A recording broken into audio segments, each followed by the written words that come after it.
Jared Simpson here with MarineMax Boston. Today we're aboard a 2024 Boston Whaler 280 Outrage.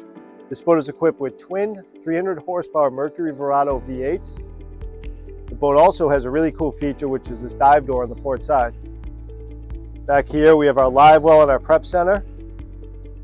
Moving forward, you can see the boat has joystick piloting, which is a great upgrade. This includes skyhook, and it also includes an autopilot integrated into the Mercury system. This boat has twin 12-inch Simrad MFDs, which also includes a 3D fish finder and radar.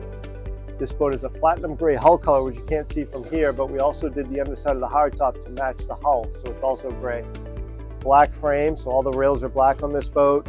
The seating is the new upgraded gray upholstery. And moving forward, we have a stand-up head compartment, which gives you a dive door ladder storage, your bow table storage. And up forward here, we have a huge sun lounge, which gives you a ton of dry storage.